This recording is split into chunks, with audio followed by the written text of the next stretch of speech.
Hey guys, Nicole here, back with another video. So if you are brand new to Live the Light, please take a moment to like, comment, share, and subscribe because that helps the channel to grow and build. Today I want to talk a little bit about something that has kind of been on my heart. It's a personal experience, but it's also something that I think that we can all learn from.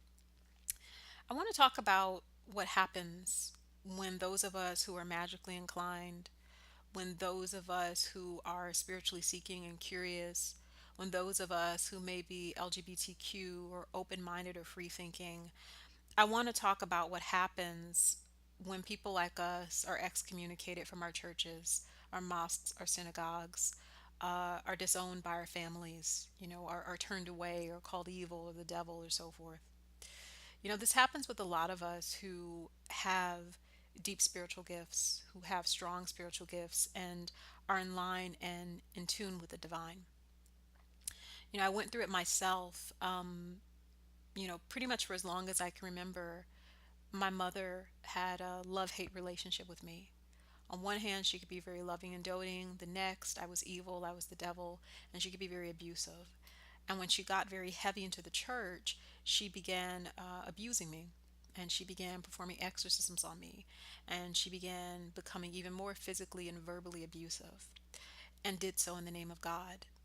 And what that experience did to me and how that experience impacted me is that for a long time, it caused me to turn away from God. It caused me to be very antagonistic and sarcastic and smarmy towards all things God and all things spirituality. And it was coming from a place of anger and pain because I had a mother who was battling a mental illness. She was battling a spiritual illness. And she was giving free license in the name of the church and in the name of God to wreak havoc on other people's lives. And there was no one to fight for me or defend me, and I had to defend myself. And as a result of that, there was a period of time where I told myself, that I was doing my own thing, going my own way. I was just figuring things out. But I was actually quite angry at God. I was quite angry at Spirit. I was quite angry at my guides and at Jesus and at Mary and really any figure connected specifically to the Judeo Christian faith.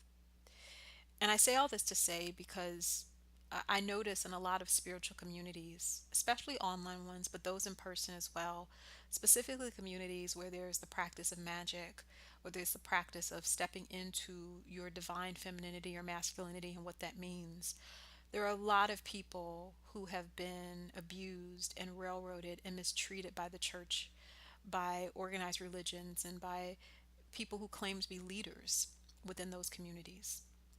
And as a result of that, there is a lot of pain, there is a lot of sadness, there is a lot of bitterness. And sometimes in the process of us thinking that we're just going our own way and figuring things out, we actually find ourselves turning away from God and turning away from the divine, and we don't even know it.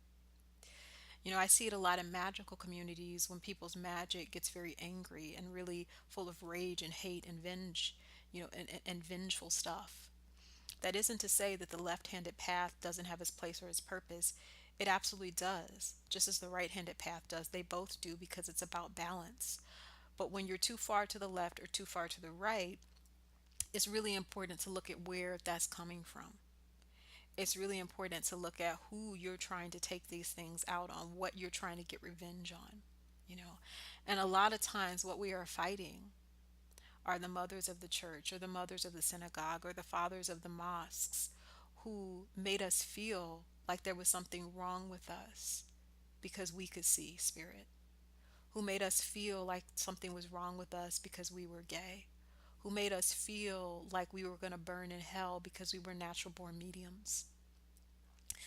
I'm going to do another video about mediumship in the Christian Bible, but also in the Old Testament at a later date, because one of the things that I do think is missing in a lot of our magical communities, not all, but a lot of the communities, is that sometimes we're cherry picking history.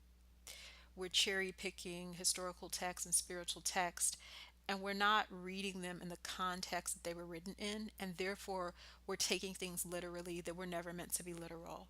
So we are literally condemning and crucifying ourselves for something that we didn't even do that was wrong.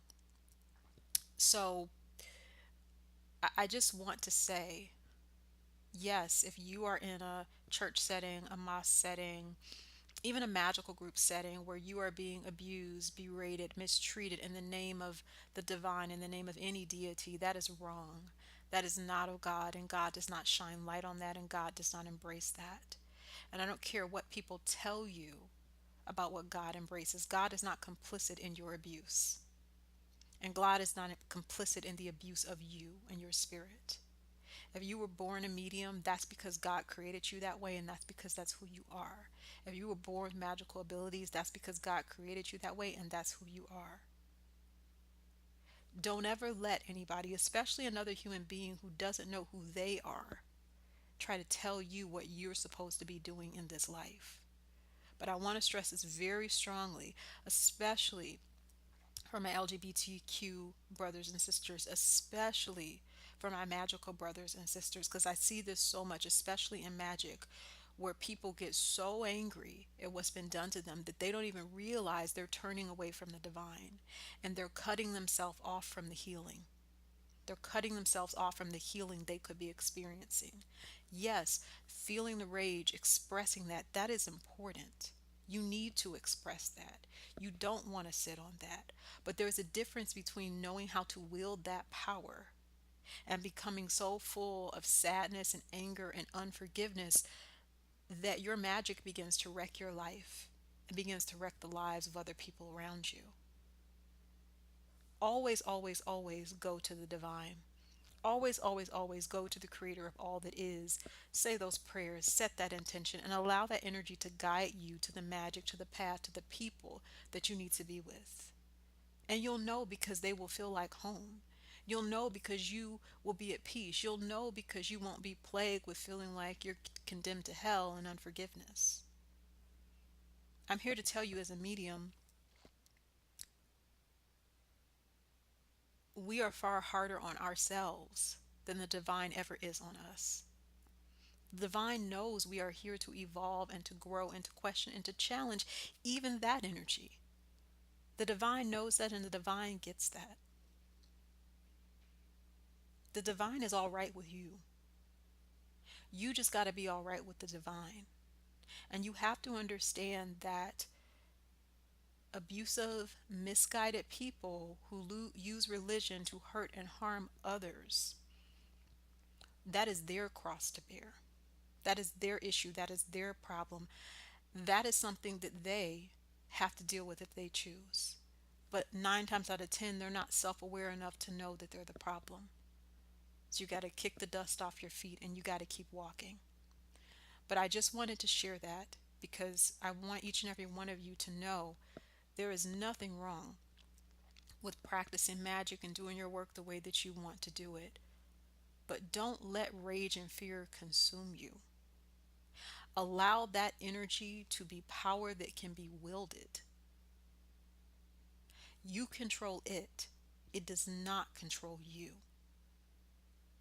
That's mastery. So I'm wishing you guys the best. I will be coming back with another video about possibly the history of the Bible and being a Christian witch. Because that's something that comes up in a lot of groups and things. And I want to shed some light on, what I know historically and scientifically. And maybe we can all join in the conversation and learn from it. And at the end of the day, this is about healing. Healing is about kicking off the baggage. It's about getting rid of the stuff that weighs you down, and really getting to the truth and shining brighter. We all deserve to shine. And we all have ugly bits, we all have angry bits, we all have pretty bits, we all have shiny bits. All of those little bits and pieces are pieces of us, and we should not deny any of it. But we don't want any one thing to run the show. We want to be in flow. So I'm wishing you the best. Always great love for you, and have a great week.